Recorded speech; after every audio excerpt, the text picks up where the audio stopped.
Estimados colegas, me presento, soy la doctora Marina Singh, pertenezco a la terapia intensiva 2 del Hospital Padilla y hoy vamos a hablar sobre reanimación cardiopulmonar y soporte vital básico y soporte vital avanzado. El objetivo de esta clase es prepararnos y formarnos en lo que es el soporte vital básico del adulto, aprender a diagnosticar una parada cardiorrespiratoria y adquirir los conocimientos teóricos, técnicas y habilidades necesarias para el tratamiento inicial de la parada cardiorrespiratoria. Asimismo, el objetivo es identificar a aquellos pacientes que puedan beneficiarse con la resucitación y proponer procesos de responsabilidad delegada durante la resucitación.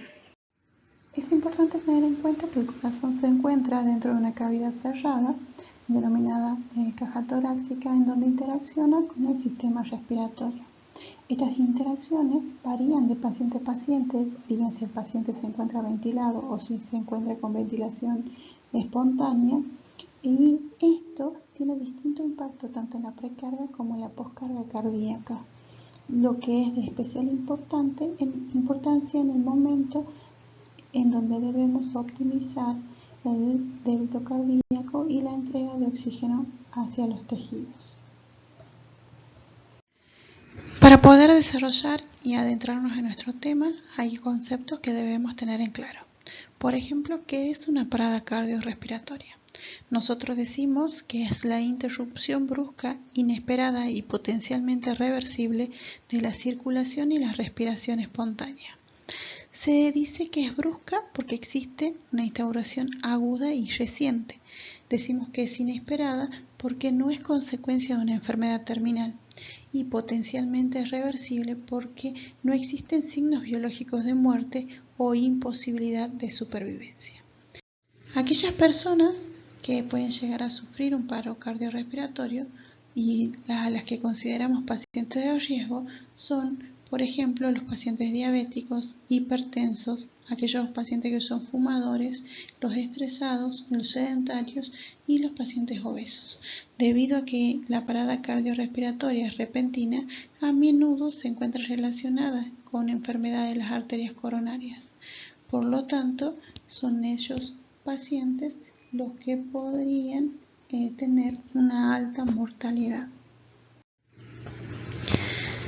Si definimos resucitación cardiopulmonar, podemos decir que es el conjunto de maniobras realizadas para reemplazar la función cardíaca y respiratoria de una persona que está en paro cardiorrespiratorio, es decir, inconsciente y que no respira, todo con el objetivo de recuperar las funciones cerebrales no completas.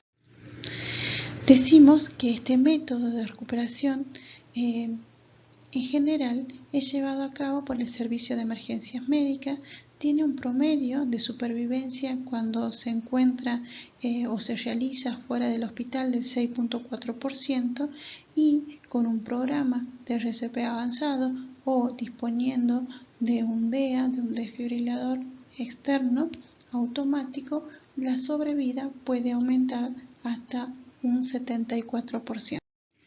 El soporte vital básico es un concepto muy amplio que incluye tanto la RCP básica como el llamado de alerta al servicio de emergencia, las maniobras de resucitación y la desfibrilación eléctrica precoz en caso de ser necesario.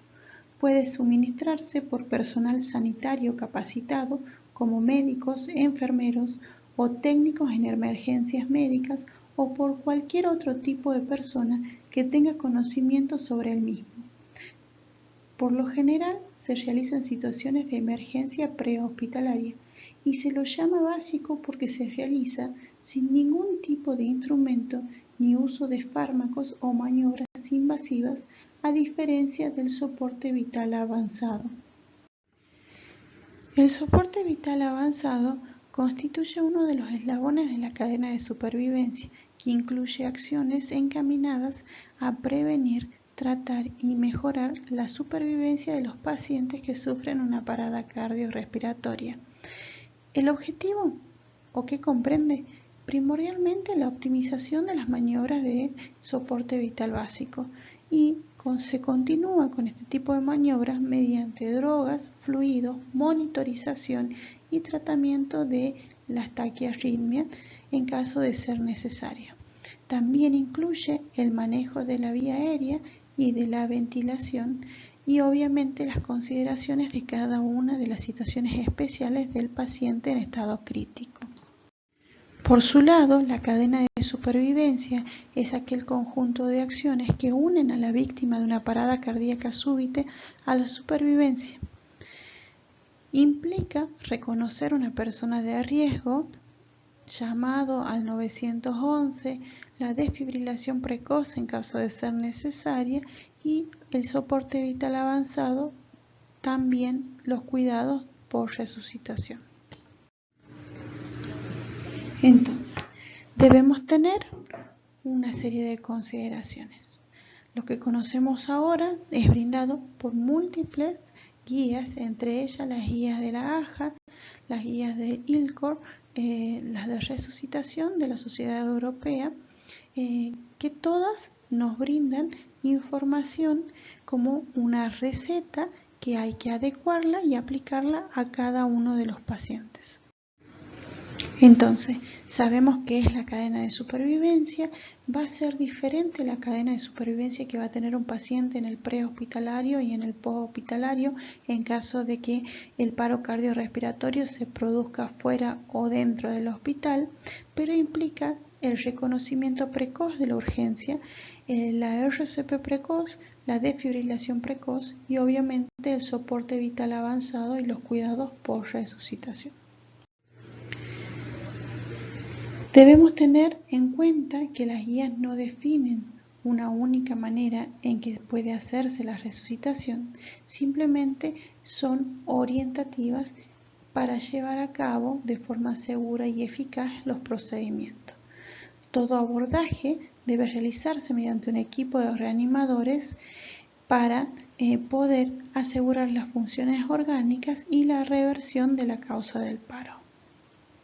Entonces, es necesario para la reanimación cardiopulmonar avanzada el manejo general, el diagnóstico diferencial y el monitoreo de la parada cardiorrespiratoria. El paro cardiorrespiratorio significa un colapso en la perfusión tisular, cuyas consecuencias son determinadas por el daño producido a los órganos más tempranamente y severamente afectados. La magnitud del daño producido dependerá de la condición previa del paciente y del tiempo que tome el retornar a la circulación normal. Los órganos más tempranamente afectados por el colapso circulatorio son el cerebro y el corazón. El daño producido a estos órganos, especialmente al cerebro, determinan el pronóstico del paciente que ha sufrido un paro cardiorrespiratorio. Dicho de otro modo, a mayor tiempo de isquemia cerebral, mayor daño por el paro cardiorrespiratorio. Existen distintos tipos de teorías. Una de ellas es considera las distintas fases del paro cardiorrespiratorio y las divide en fase eléctrica, que es aquella que aparece en los primeros 3 o 4 minutos del paro cardíaco, y la desfibrilación temprana puede restaurar la circulación. Frecuentemente evoluciona a asistolia o actividad eléctrica sin pulso, pasando a la siguiente fase. La fase circulatoria es una fase que se produce de 4 a 10 minutos posterior a la parada, donde los niveles de ATP del miocardio se han reducido a niveles críticos y un breve periodo de compresiones torácicas efectivas previas a la desfibrilación puede recuperar dichos niveles y facilitar la recuperación de un ritmo con pulso tras la parada. Y la fase metabólica es cuando el paro cardíaco dura más de 8 a 10 minutos, se produce un daño isquémico en las células miocárdicas y la estrategia en esta situación es la recuperación del pulso encaminada a mejorar las funciones de las células. Entendemos entonces por qué la desfibrilación precoz mejora la sobrevida. La reanimación básica por testigo mejora la sobrevida, a menor tiempo de respuesta prehospitalario se mejora la sobrevida y todo aquel paro cardiorrespiratorio presenciado requiere desfibrilación y masaje. Es una de las teorías. Debemos tener en cuenta que el conocimiento de estos procesos hace necesario aplicar en cada momento la técnica correspondiente y siempre con los niveles de calidad adecuados. Existe una secuencia de actuación que podemos empezar a desarrollar para conocer lo que implica el soporte vital básico en el. Existe un algoritmo que debemos tener en cuenta para iniciar la asistencia en un paro cardiorrespiratorio. El primero de ellos es: debemos garantizar nuestra seguridad y la seguridad de la víctima. Acercarnos al paciente que ha presentado el deterioro de la conciencia y preguntar en voz alta si se encuentra bien. Considerar siempre cuál puede ser la causa de este deterioro de sensorio o el paro cardiorrespiratorio. Siempre tener en cuenta las arritmias, la hipoglucemia, la intoxicación, las crisis comiciales, la insuficiencia respiratoria aguda, la crisis hipertensiva y los traumas por agresiones o TEC. El soporte vital básico implica que la víctima puede estar consciente o inconsciente. Si el paciente responde, la víctima consciente se lo debe dejar en una posición segura, tratar de averiguar qué problema tiene y conseguir ayuda en caso de ser necesario, siempre reevaluando con regularidad. Si la víctima o paciente no responde, lo primero que debemos hacer es asegurar la vía aérea. Realizar la maniobra frente-mentón, colocando a la víctima boca arriba, apoyar una mano sobre la frente para inclinar la cabeza hacia atrás y con la yema de los dedos de la otra mano bajo el mentón, elevar el mentón. Debemos ver, oír y sentir. Esta técnica no nos debe llevar más de 10 segundos. Debemos ver el movimiento del pecho, oír en boca los ruidos respiratorios, sentir el aire en las mejillas para determinar si la víctima respira o no. Si se generan dudas, actuar como si la víctima no respirara. Si no responde, pero respira normalmente, se debe colocar al paciente en una posición lateral de seguridad y enviar o ir por ayuda llamando al 911. Si no responde y no respira normalmente, el paciente está con un paro cardiorrespiratorio y debemos comunicarnos con el 911. Se debe primero llamar al servicio de emergencia, especificar quién soy y qué es lo que está pasando. Si estoy acompañado, debo yo iniciar las compresiones torácicas y decir al acompañante que llama al 911, y si estoy solo, pido ayuda antes de iniciarlas. Debemos tener en cuenta que la sistemática del paro cardiorrespiratorio cambió con el correr de los años. Lo primero que nosotros debemos hacer es priorizar la circulación, luego la vía aérea y posteriormente la ventilación. Debemos arrodillarnos al lado de la víctima a la altura del hombro para comenzar con las maniobras de resucitación. Se debe considerar que este cambio de paradigma es debido a que las compresiones torácicas proporcionan un flujo vital al cerebro y al corazón en casos de paro cardiorrespiratorio. Por lo tanto, las compresiones son las que tenemos que priorizar y el retraso de las mismas disminuye la supervivencia. Por lo tanto, debemos considerar que el porcentaje de tiempo más que el número total de compresiones realizadas durante la parada cardiorrespiratoria determina la supervivencia. El soporte vital básico comienza con las compresiones torácicas sin interrupción. El objetivo es comprimir el tórax y permitir que vuelva a la posición inicial.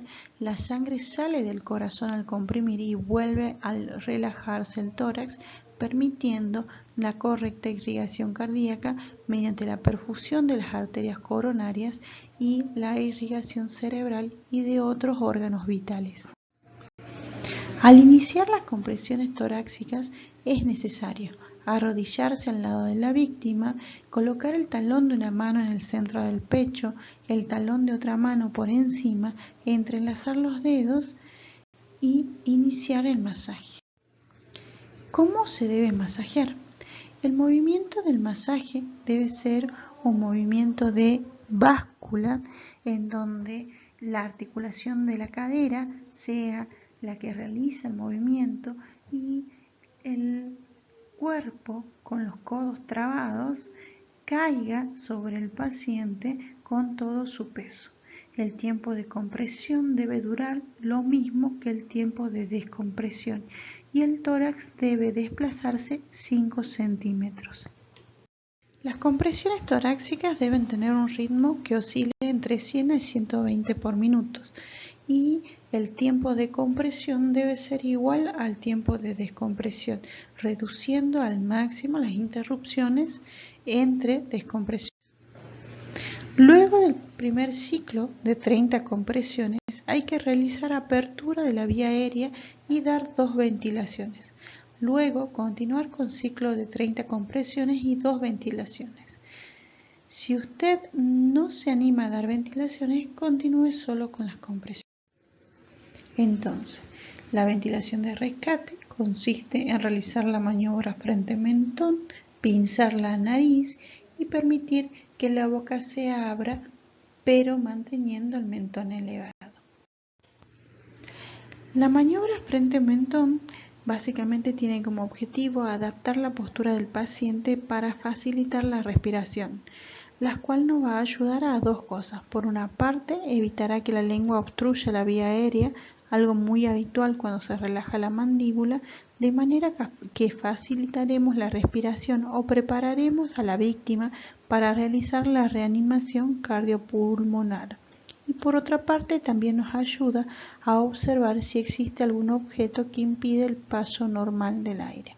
Entonces, en decúbito supino, el paciente presenta una obstrucción por causa del colapso de la lengua sobre la vía aérea y con la maniobra frente-mentón esto se revierte permeabilizando la misma. Se debe continuar con las maniobras de reanimación hasta que llegue un profesional o hasta que sea reemplazado para otra persona, hasta que la víctima comience a despertar, hasta que uno acabe exhausto, por lo cual es necesario, si existen más de un reanimador, reemplazar las ejecuciones de las maniobras cada 2 minutos para evitar la fatiga. Y siempre minimizar la interrupción de las compresiones torácicas durante el relajo. Es necesario, ¿sí?, en el momento que se verifica la vía aérea, observar si no existe una obstrucción de la misma por un cuerpo extraño en el adulto, siempre valorando la gravedad. Si la vía aérea tiene una obstrucción grave, la tos es inefectiva y el paciente puede caer inconsciente, por lo que es necesario realizar la reanimación. Si el paciente está consciente, es necesario realizar la maniobra de Heimlich o 5 golpes en la espalda o 5 compresiones abdominales. En el caso que la obstrucción sea leve de la vía aérea, la tos sea efectiva, hay que animarlo a que siga tosiendo el paciente para continuar acompañándolo hasta poder desobstruir la vía aérea.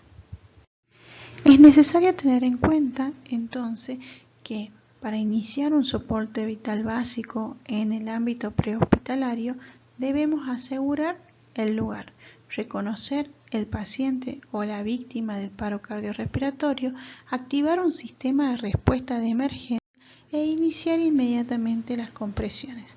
En caso de que sean 1 o 2 reanimadores, considerar el intervalo de 32 y siempre rotar cada 2 minutos. La relación compresión-ventilación debe ser de 100 a 120 por minuto. La frecuencia de las compresiones aseguran con este ritmo lo que vendría a ser la perfusión coronaria y de los órganos más importantes, como lo son el cerebro, Es necesario tener en cuenta que tanto la profundidad de las compresiones como la descompresión son importantes, por lo tanto, la forma en la que realizamos el masaje y la zona donde colocamos las manos es fundamental conocerla. Siempre tener en cuenta que es necesario reducir al mínimo el número de interrupciones. La cadena de supervivencia es diferente en el prehospitalario como en el intrahospitalario, debido a que en el ámbito intrahospitalario nosotros contamos con profesionales de cuidados primarios que son los que van a producir la vigilancia, el reconocimiento y una RCP de calidad. Va a haber un equipo de intervención de paros cardíacos que va a estar encargado de la desfibrilación temprana y un laboratorio necesario para su ingreso a la UCI y para brindar al paciente el soporte vital avanzado y cuidado post-paro cardíaco. El reconocimiento del deterioro clínico como mecanismo fundamental de la parada cardíaca intrahospitalaria requiere que los hospitales dispongan de un conjunto de personal calificado, de una activación del sistema de rescate para el personal médico, así como para la familia y el paciente, y un mecanismo de respuesta que permita manejar el deterioro clínico. Las maniobras convencionales de compresión torácica son muy limitadas en la cantidad de flujo sanguíneo capaz de generar, raramente superior al 25% del gasto cardíaco normal y por lo tanto insuficiente para satisfacer las demandas metabólicas corporales. El cese circulatorio gatilla una respuesta neurohumoral muy intensa que incluye la activación del sistema adrenérgico y la liberación de vasopresina, produciendo una redistribución preferencial del flujo sanguíneo hacia órganos vitales como el corazón y el cerebro, mediante la vasoconstricción de territorios no inmediatamente vitales. Esta respuesta no es suficiente y agentes vasoconstrictores son requeridos en la mayoría de los paros. La importancia del masaje cardíaco radica en la presión de perfusión coronaria, es decir, la gradiente entre la presión diastólica aórtica y la presión diastólica de la aurícula derecha. Esto ha demostrado ser tanto en modelos animales como humanos el mejor valor predictor hemodinámico de retorno a una circulación espontánea. Aún más, durante el masaje cardíaco no hay contracción miocárdica, sino solo compresiones, por lo que el gradiente que se consigue durante la sístole del masaje debería también generar perfusión coronaria. Durante el masaje se puede monitorizar la presión arterial directa, buscando niveles de presión arterial diastólicas de alrededor de 40 milímetros de mercurio. Si nosotros observamos este gráfico, podemos determinar que durante el primer ciclo de compresiones, 30 compresiones aproximadamente de una duración de 18 segundos, casi en el tercio final de las compresiones podemos llegar a una presión de perfusión de 30 milímetros de mercurio que nos van a permitir perfundir las arterias coronarias. Sin embargo, al momento de realizar las dos ventilaciones con una duración de 4 segundos, inmediatamente cae el flujo y la mayor parte del tiempo del masaje cardíaco nos encontramos por debajo de lo que vendría a ser necesario para perfundir de forma adecuada el miocardio. Existe abrumadora evidencia de la importancia del gradiente coronario y de que es conseguido de manera parcial con las maniobras de masaje cardíaco. Además, existe un gradiente que depende de la relación del número de compresiones para llegar a su mejor efectividad. Por lo tanto, es necesario el masaje continuo y la menor cantidad de interrupciones para mejorar la sobrevida de los pacientes y así disminuir al máximo la isquemia celular y el daño tisular que empeora el pronóstico de nuestros pacientes. Siempre debemos tener presente cuál fue la causa de la parada cardiorrespiratoria y para eso es necesario acordarnos de la siguiente nomenclatura, la 5H y la 5T. Cuando hablamos de 5H nos hacemos referencia a que la causa probable de un paro cardiorrespiratorio puede ser la hipovolemia, la hipoxemia, la hipo o hipercalemia, la acidosis o la hipotermia. Si hablamos de 5T, hablamos de una trombosis probable coronaria, una tromboembolia pulmonar, un neumotórax a tensión, un taponamiento cardíaco o tóxicos que son producidos en general por sobredosis. La ecocardiografía juega un rol muy importante en la terapia intensiva en este nuevo tiempo y es sumamente útil para reconocer en qué estado se encuentra nuestro corazón.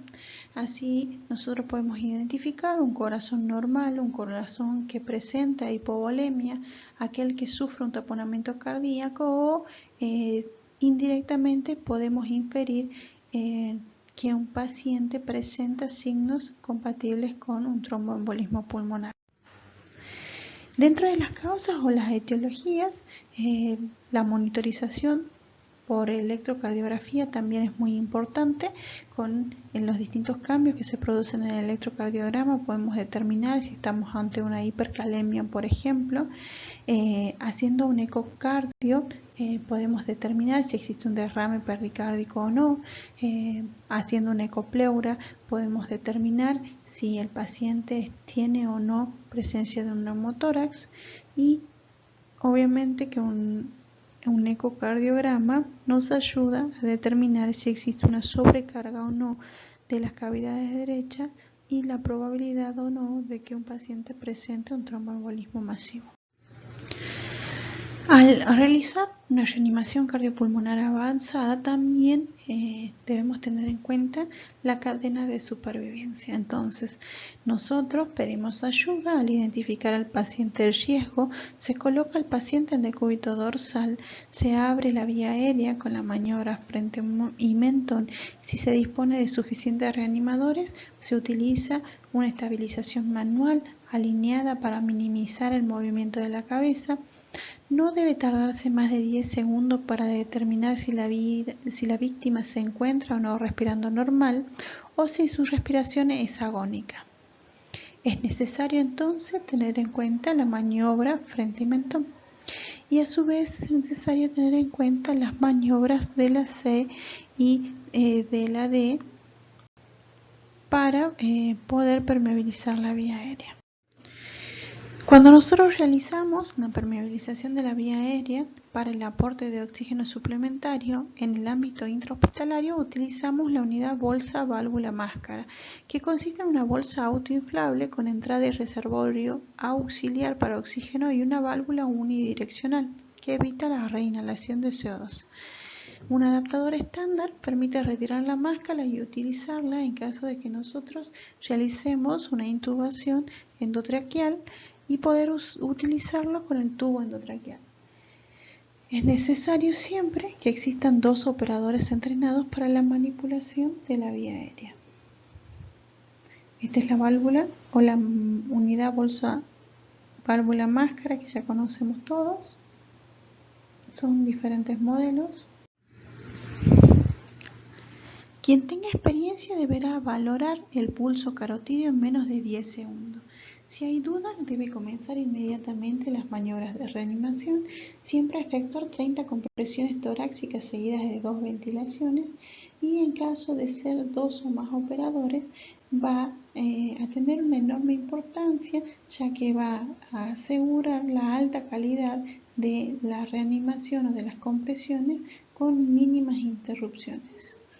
Entonces, nosotros tenemos un circuito que seguir. Hay una parada cardíaca, se debe dar la señal de alarma, iniciar inmediatamente la reanimación, conectar al monitor y al desfibrilador y evaluar o no si el ritmo es desfibrilable o no desfibrilable. Constante énfasis en la realización de un RCP de alta calidad nos obliga a realizar de 100 a 120 compresiones por minuto, es decir, comprimir rápido. Destaca también la importancia de las compresiones con una profundidad entre 5 y 6 centímetros, es decir, comprimir fuerte. Es necesario minimizar las interrupciones para lograr que las compresiones abarquen más del 60% de la reanimación. Entonces, nosotros identificamos el pulso, colocamos nuestras manos entrelazadas en la región del tórax distal y con la maniobra frente-mentón aseguramos la vía aérea e inmediatamente iniciamos las compresiones. La vía aérea definitiva solo debería intentarse por aquellos que estén entrenados y no demoren más de 10 segundos en la interrupción de las compresiones cardíacas. Siempre que no se pueda realizar una intubación orotraqueal, es necesario tener en cuenta que existen dispositivos que tutorizan la tráquea del paciente, supraglóticos, con los que se puede continuar las compresiones de manera ininterrumpida a una frecuencia de 100 a 120 por minuto, para ventilar los pulmones a 10 respiraciones por minuto aproximadamente. Entonces, es necesario tener en cuenta siempre la calidad de las compresiones, minimizar las pausas y tutorizar la vía aérea de forma correcta. Apenas se tenga disponibilidad del desfibrilador, hay que poner o aplicar las palas al paciente y analizar el ritmo en la parada. Si se dispone de parches de desfibrilación autoadhesivos, hay que colocarlos sin interrumpir las compresiones torácicas para evaluar o realizar un vistazo rápido y valorar el ritmo cardíaco. Si este ritmo es una fibrilación ventricular o una taquicardia ventricular sin pulso, se debe cargar el desfibrilador mientras otro reanimador continúa con las compresiones torácicas y una vez cargado, despejar al personal antes de efectuar la descarga. Existen distintos tipos de cardiodesfibriladores. Aquí podemos observar las distintas partes que presentan. Existe aquellos que presentan un monitoreo continuo que imprimen el electrocardiograma, que en general son los cardiodesfibriladores bifásicos. Estos desfibriladores bifásicos en general tienen una carga recomendada por el fabricante de 200 joules, salvo que el reanimador determine otro tipo de carga. Y el desfibrilador monofásico en general da choques de 360 joules. Siempre se debe colocar las palas en piel seca y sin pelos. Se deben retirar los parches de medicación. Las palas se deben aplicar con fuerza y evitar colocar parches o palas sobre dispositivos implantados. La desfibrilación es el pasaje a través del miocardio de una corriente eléctrica con el fin de corregir la despolarización de una masa crítica de miocardio para intentar interrumpir la actividad eléctrica anárquica producida por la fibrilación ventricular o la taquicardia ventricular sin pulso y posibilitar la restauración de la actividad eléctrica coordinada y la circulación espontánea. Los desfibriladores convencionales son equipos diseñados para ser utilizados por personal capacitado. Existen, como ya dijimos, distintos tipos de corrientes que entregan de forma unidireccional o bidireccional para poder hacer las descargas. Dentro de los ritmos desfibrilables, nosotros podemos realizar una maniobra que es un golpe precordial único que tiene una tasa de éxito de cardioversión de un ritmo desfibrilable muy baja y solo es probable que funcione si se da en los primeros pocos segundos del comienzo de un ritmo desfibrilable y tiene más éxito en la TB sin pulso que con la FB. La administración de un golpe precordial no debe demorar la petición de ayuda ni el acceso a un desfibrilador externo automático. La correcta colocación de las paletas nos va a permitir realizar una desfibrilación correcta. Existen distintos tipos de posiciones que podemos llevar a cabo para las paletas. Una es que es la más frecuente, la que colocamos en el ápex de la cara anterior. La otra es una lateral-lateral, otra ápex posterior y otra anterior-posterior. Esas son las posiciones en las que pueden presentarse o encontrarse las paletas para poder realizar una descarga adecuada para revertir en el caso de que exista una TB o una FB. Existen ritmos que no son desfibrilables. Entre ellos podemos encontrar a la actividad eléctrica sin pulso, que se define como una parada cardíaca en presencia de actividad eléctrica que normalmente se asociaría con pulso palpable. Si el ritmo inicial monitorizado es una actividad eléctrica sin pulso o asistolia, hay que comenzar la reanimación, administrar 1 miligramo de adrenalina tan pronto como se consiga un acceso venoso seguro, y si aparece asistolia hay que comprobar, sin detener la reanimación, que los electrodos estén colocados correctamente. Si no hay pulso, se debe continuar con las maniobras y administrar 1 miligramo de adrenalina en cada ciclo alterno, aproximadamente cada 3 a 5 minutos, una vez que se obtenga un acceso seguro. Siempre debemos considerar la correcta colocación de los electrodos para la monitorización del ritmo cardíaco. A pesar de la falta de datos en estudios clínicos en humanos, se mantiene a la adrenalina como único fármaco vasopresor en el tratamiento del paro cardiorrespiratorio. Durante el tratamiento de una fibrilación ventricular y una taquicardia ventricular sin pulso, se debe administrar 1 miligramo de adrenalina después de la segunda descarga, una vez que se han reiniciado las compresiones torácicas, y después cada 3 a 5 minutos. No se debe interrumpir la reanimación para realizar administración de fármacos.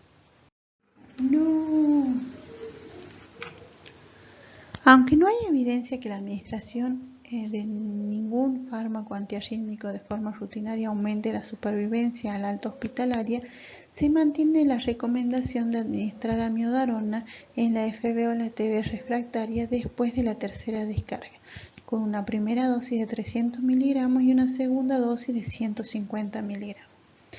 La asistolia es debida fundamentalmente a una patología miocárdica primaria más que a un excesivo tono vagal, y no hay evidencia clara que el uso de atropina mejore los resultados en el paro. Existen distintos tipos de drogas que se utilizan para determinadas patologías nombradas en las guías de la ACLS, pero ninguna ha demostrado mayor eficacia que la epinefrina o adrenalina. Entonces, podemos estar ante ritmos desfibrilables y no desfibrilables. Si yo me encuentro ante un ritmo desfibrilable, una FB o una TB sin pulso, debo considerar que el retraso en la desfibrilación de uno de estos ritmos disminuye la posibilidad de supervivencia un 10% por cada minuto. Ante su presencia debe ejecutarse inmediatamente una desfibrilación eléctrica con una carga inicial de 200 joules, seguida, en caso de que no revierta el ritmo, de masajes continuos durante 2 minutos. Luego debo reevaluar si el ritmo es desfibrilable o no y evaluar una segunda descarga. En caso de que fracase la reversión, iniciar con una tercera descarga de 360 joules. Se usarán dosis de adrenalina en caso de ser necesario cada 3 a 5 minutos y evaluar si es refractario el paro cardiorrespiratorio a la tercera descarga el inicio de amiodarona. Si yo me encuentro ante un ritmo no desfibrilable, lo primero que tengo que hacer es iniciar los masajes en tiempo y forma, valorar y tratar la causa reversible, continuar con los masajes con una administración intermitente de 1 miligramo de adrenalina en bolo cada 3 a 5 minutos, sin interrumpir las compresiones, siempre valorando el ritmo y el pulso una vez terminados los ciclos de 2 minutos. Si yo me encuentro ante un ritmo de asistolia, lo importante es siempre poder valorar el ritmo una vez terminado cada ciclo y siempre administrar adrenalina. Dentro de los ritmos desfibrilables, nosotros debemos considerar que se encuentran presentes la TB y la FB. Ellos corresponden el 25% aproximadamente del primer ritmo monitorizado en las paradas cardiorrespiratorias intrahospitalarias y a su vez el 25% de las asistolias y de la actividad eléctrica sin pulso van a terminar en una FB o en una TB. Se debe siempre considerar el procedimiento adecuado para poder hacer las descargas en el momento oportuno. Continuar siempre con los masajes y considerar una TB o una FB refractaria después de la tercera descarga para iniciar el tratamiento antiarrítmico con amiodarona. Durante la parada cardiorrespiratoria, si nosotros decidimos asegurar la vía aérea, debemos hacerlo de forma diferente si el paciente se encuentra ventilado o no. Si el paciente no está intubado, se debe colocar la cabeza en hiperextensión elevando el maxilar inferior y ventilar a presión con una máscara con bolsa valvulada alrededor de 2 ventilaciones cada 30 compresiones y evitando siempre la hiperventilación. En caso de que el paciente se encuentre con intubación orotranquial y requerimiento de ventilación mecánica, debo suspender la ventilación mecánica e iniciar la ventilación con AMBU y administrar oxígeno, siempre asegurando una respiración de 8 a 10 por minuto de forma sincrónica, evitando la hiperventilación, permitiendo que siempre se corrobore el adecuado funcionamiento de todos los elementos que están a nuestra disposición. En el caso de que el paciente presente ventilación espontánea, es necesario realizar la maniobra de la C y la E, en donde se coloca la mascarilla verticalmente sobre la cara, el pulgar sobre la zona nasal de la mascarilla, el índice sobre la zona de la barbilla, el tercer dedo que levanta la barbilla y el cuarto dedo levanta la mandíbula con un quinto dedo en el ángulo mandibular, para poder asegurar la oxigenación con una ventilación con bolsa máscara. En caso de que el paciente esté intubado, se lo desconecta de la ventilación mecánica y se inicia la oxigenación con AMBU. Vamos a hacer un breve repaso de lo que vendría a ser el seguimiento mediante capnografía. Es posible detectar una fatiga en el rescatador o evaluar si las compresiones torácicas son efectivas o no si nosotros monitorizamos la CO2 al final de la expiración. En ese momento nosotros podemos valorar si existe o no un adecuado masaje cardíaco. Estudios han demostrado que un valor de CO2 final expirado menor a 10 milímetros de mercurio predice la falla de las maniobras de reanimación y que los esfuerzos deben dirigirse a optimizar dichas maniobras para elevar el CO2 final expirado por sobre 20 milímetros de mercurio. Si nosotros consideramos las guías de la ACLS del 2020, vemos que no ha cambiado la cadena de supervivencia que nosotros ya conocemos. Se debe iniciar la administración de oxígeno, conectar al paciente al monitor, comprobar un ritmo, evaluar si requiere o no descarga, realizar una reanimación continua, monitorizar la calidad de la reanimación y, a su vez, reanimar sin interrupciones, siempre considerando las probables causas reversibles que producen el paro cardiorrespiratorio. No olvidar las 5H y las 5T. ¿Cómo nos vamos a manejar con reanimación avanzada en tiempos de COVID? Vamos a hacer un breve repaso de lo que recomienda la reanimación cardiopulmonar en pacientes de enfermedad con COVID de la Comisión del CLASA publicado en abril del 2020. Debemos considerar que la reanimación cardiopulmonar es un procedimiento de emergencia que puede ser requerido en pacientes con COVID-19. Por lo tanto, exige una atención especial, particularmente con respecto al mayor riesgo de aerosoles durante las compresiones torácicas y las maniobras de ventilación, ofreciendo un riesgo relevante de contaminación para el equipo auxiliar. Es decir, todos los procedimientos de toma de decisiones para iniciar o no la RCP deben ser evaluados tanto por el servicio de atención prehospitalaria como el servicio de cuidados intensivos. Siempre se debe llevar a cabo a menos que las directivas particulares previamente definidas indiquen lo contrario y se determine la orden de no intentar reanimación. La decisión y pauta para la no reanimación deben documentarse y comunicarse adecuadamente al equipo. Los cuidados paliativos y terminales deben seguir la política local e institucional. Se debe prever todos los equipos de protección personal adecuados en todos los escenarios donde pueda ocurrir un paro cardiorrespiratorio, siempre considerando el antecedente de que la mayoría de los pacientes son asintomáticos.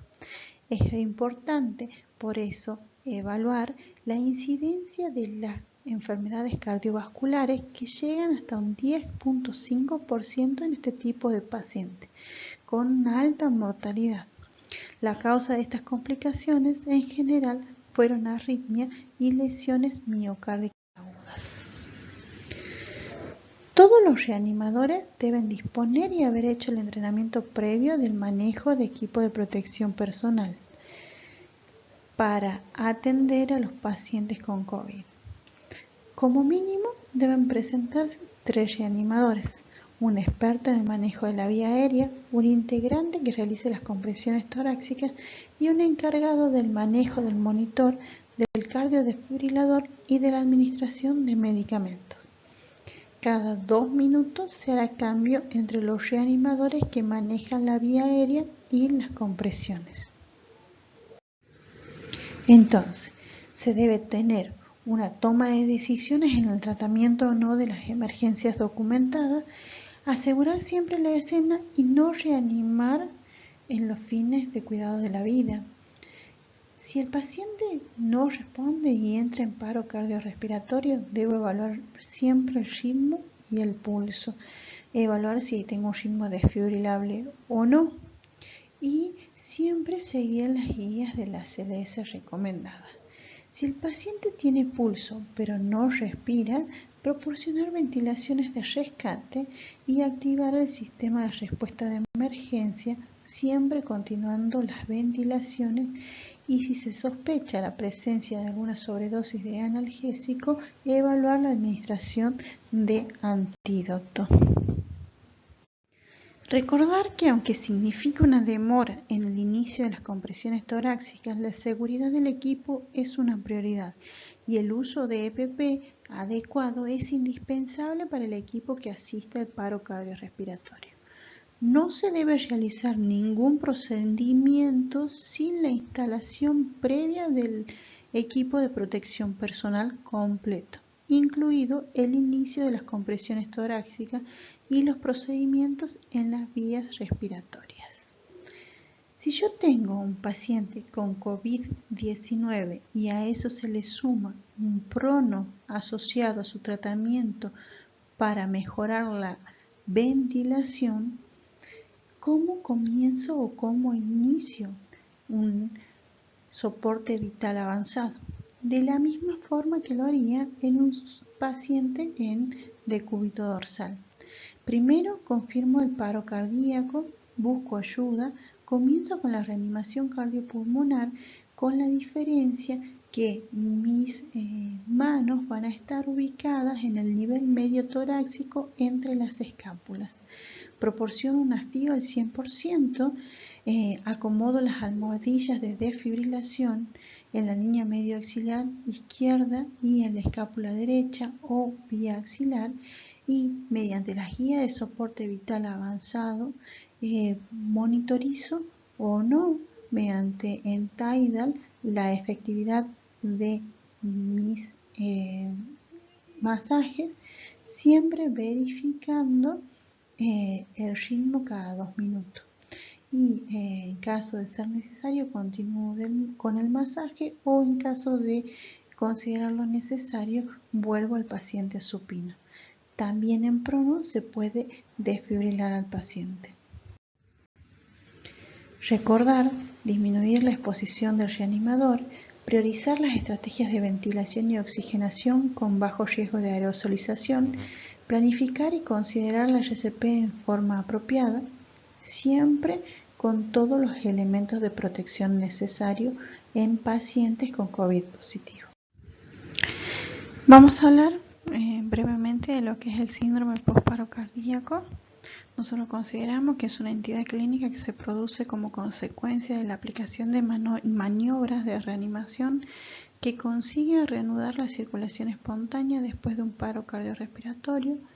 La intensidad y la gravedad depende específicamente del tiempo que se haya demorado en revertir o reanudar la circulación, y si se logra obtener rápidamente un retorno a circulación espontánea, muy probablemente el síndrome postparo cardiorrespiratorio no se presente. Según las guías de ILCOR, el tratamiento se clasifica en 5 fases. Primero, implica el cuidado inmediato, que son dentro de los 20 minutos después de la recuperación de la circulación espontánea.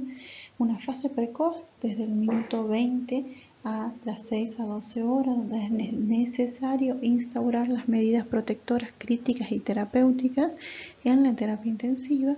La fase intermedia, que implica de las 6 a las 12 horas y puede llegar hasta las 72 horas, que requiere una vigilancia estrecha y un tratamiento dirigido.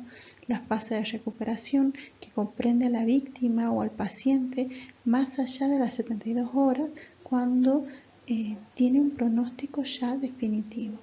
Y una fase de rehabilitación destinada a la recuperación plena del paciente. Si una vez realizada la reanimación en el paro cardíaco se logra establecer la circulación espontánea, es necesario determinar cuál va a ser nuestra conducta a seguir, tratando siempre de optimizar las funciones cardiovasculares y la perfusión de los órganos vitales. Debemos identificar y tratar las causas principales del paro para evitar la recurrencia, identificar y tratar los síndromes coronarios agudos, controlar la temperatura para optimizar la sobrevida y recuperación neurológica, y anticiparnos al tratamiento y la prevención de las disfunciones multiorgánicas.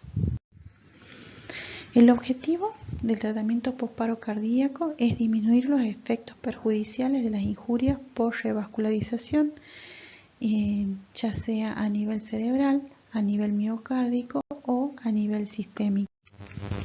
Debemos recordar, para ir cerrando nuestra charla, que durante el paro cardiorrespiratorio nosotros debemos tener en cuenta que se debe minimizar al máximo el número de interrupciones, recordar que los ciclos son de 32, debemos tener una bolsa máscara y realizar de 10 a 12 ventilaciones por minuto, debemos tener dispositivos de manejo avanzado de la vía aérea y realizar de 100 a 120 compresiones por cada minuto de reanimación. Considerar siempre que debemos tener el menor número de interrupciones, asegurando el tipo de compresión para optimizar la perfusión coronaria y la perfusión cerebral. Estas son algunas de las guías que podemos utilizar para conocer cuál va a ser el procedimiento en el momento de una parada cardiorrespiratoria. Para terminar, se adjunta a la clase la bibliografía necesaria para que estén ustedes actualizados. La idea es que cualquier duda, por favor consulten, y nos vemos en la próxima charla.